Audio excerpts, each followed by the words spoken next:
Hello everyone, ito yung ating ube, biko with yema or custard. Napakasarap. Yan ang mga ingredients na ating gagamitin. So ang una natin gagawin, pagsama-samahin na natin yung ating asukal, yung ating asin. Ang asin natin ay 1/4 teaspoon. And then, isunod na natin ng 3 lata ng gata. Ang asukal niya na 1 cup na tamang-tama lang ang kanyang tamis na talagang suwabing-suwabe. Pwedeng-pwede sa may diabetes. And next natin ilalagay ay yung ating ube extract. Imimix lang natin lahat yan bago natin buksan ng apoy. At pag siya ay malapot na, katulad niyan, pwede nating ilagay yung ating luto na biko. So, una nating niluto ang ating biko. Pwede yan sa sinaing natin sa rice cooker. Pwede rin sa kaldero kung ano ang available sa inyo. So, pag yan ay naluto na, alam nyo naman kung gaano kadali lang, parang nagsaing ka lang ng normal na bigas ang ating malagkit.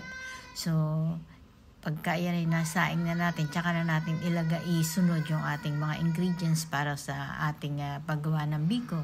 So, malalaman natin kung pwede na yung ating biko pagka ganyan na siya kalagkit. Yung lumalaban na siya, yung hindi mo na siya kayang haluin, yung masakit na sa braso. At pagkatapos niyan, ihanda na natin yung ating paglalagyan. Lagyan muna natin ng konting langis or konting langis ng niyog or mantika or anything na meron kayo para wag siyang manikit. Isali na natin dyan sa ating tray ang ating naluto ng biko.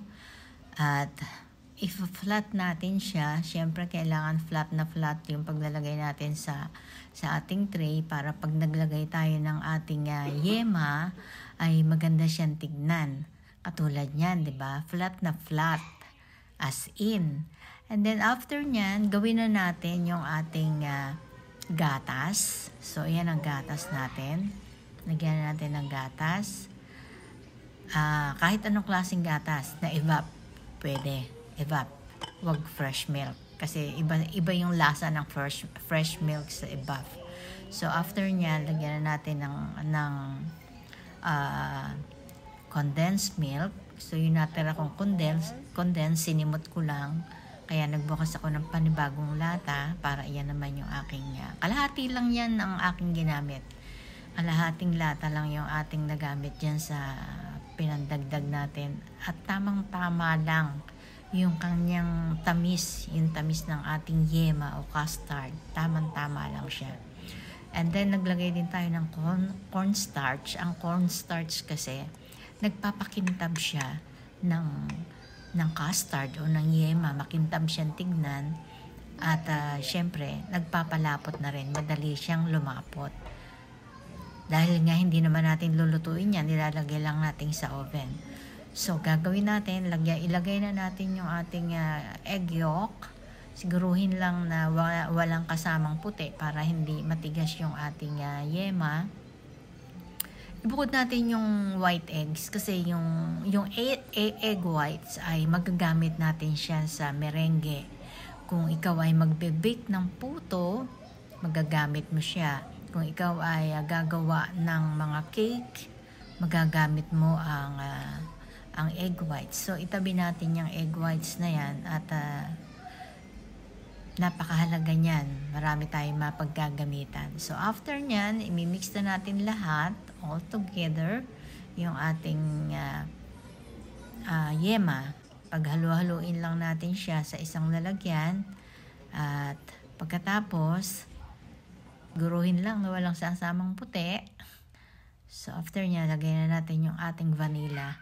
Yung ating vanilla, pangpaamoy yan para habang niluluto mo siya ay umaalingasaw sa buong kabahayan. So, maamoy nilang kahit ng kapitbahay, maamoy ng kapitbahay na ikaw ay may niluluto na masarap na pagkain o kakanin. So, ayan, katulong ko ang aking apo sa paglalagay ng vanilla. After nyan, i-mix lang natin mabuti. Siguruhin lang na yung ating cornstarch ay na-dissolve na mabuti. And then, ready na.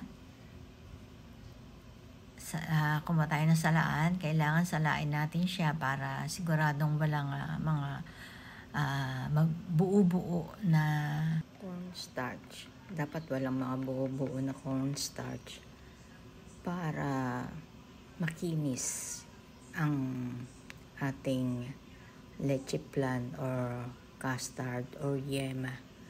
Mas maganda kasi yung pinong-pinong. Ang cute kasi niyan. Oh, yan. Oh, diba? Yung aking taga-picture. Ang cute. Yeah. Oh, yan. Ready na yan. Salang na natin sa ating, ginawa ko siyang 400.